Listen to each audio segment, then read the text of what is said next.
لک الحمد یا اللہ الصلاۃ والسلام علیکہ یا رسول اللہ اما بعد۔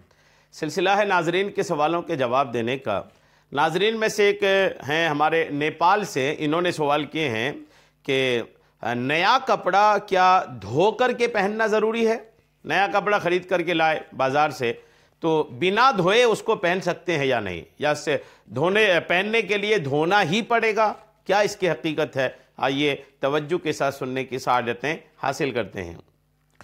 ریڈی میڈ کپڑے ہوں یا تھان کے کپڑے ہوں، جو بھی نئے کپڑے ہیں،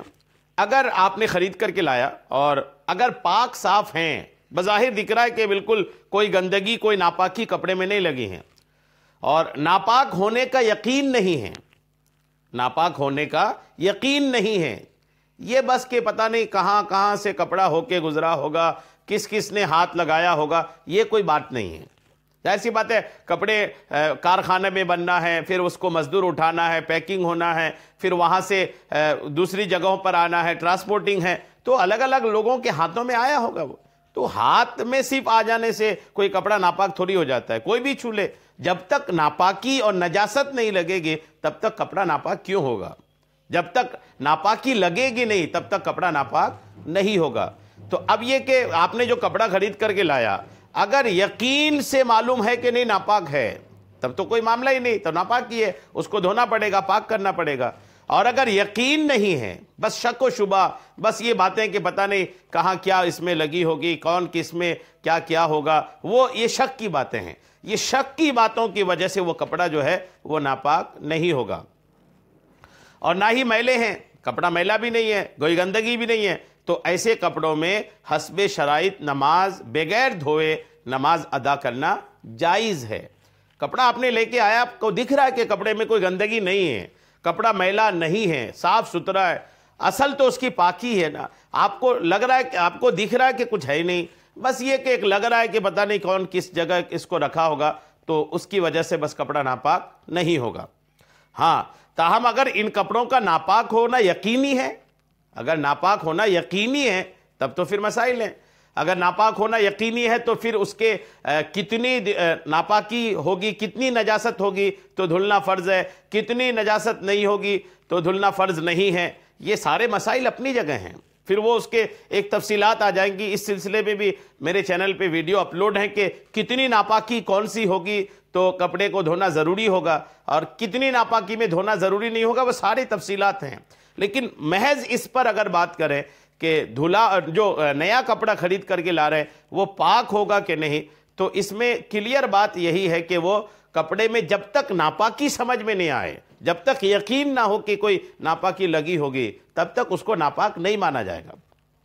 جی ہاں، اچھا، اسے یہ صرف نیا کپڑے کے ساتھ ہی نہیں ہے، کپڑا چاہے نیا ہو یا پرانا، جب تک اس پر کوئی نجاست نہ ہو تو وہ پاک ہے، اسے پاک کرنے کی ضرورت نہیں ہے۔ جی ہاں، اگر صاف ستھرا دکھ ہی رہا ہے، دلیلیں کچھ دیکھ لیں۔ الاشباح والنظائر کے صفحہ نمبر 60 پر ہے کہ الیقین لا یزول بالشک، یقین جو ہے وہ شک سے زائل نہیں ہوتا۔ جی ہاں، اور ما ان الاصل طہارت الثوب، باوجود اس کے کہ کپڑے کی اصل تو پاکی ہے، کپڑا تو اصل پاک ہے، ناپاکی ناپاک کسی وجہ سے ہوتا ہے، چیزیں اصل پاک ہیں، یہ کپڑا جو یہ اصل پاک ہیں، لیکن ناپاک کب ہوتی ہے؟ ناپاک کب ہوتے ہیں؟ جب اس میں کوئی نجاست، کوئی ناپاکی، کوئی گندی چیز ایسی لگ گئی تو ناپاک ہوتے ہیں، اصل تو پاک ہے۔ تو کپڑا اصل پاک ہونا ہے اس کا، اور آپ کو دکھ رہا ہے کہ اس میں کوئی ناپاکی نہیں لگی ہے، تو صرف شک کی وجہ سے ناپاک نہیں ہوگا۔ اور رد المحتار کتاب الطہارت جلد 1 صفحہ 151 پہ لکھا ہے کہ من شک فی انائہ او فی ثوبہ او بدن اصابتہ نجاست او لا فہو ظاہر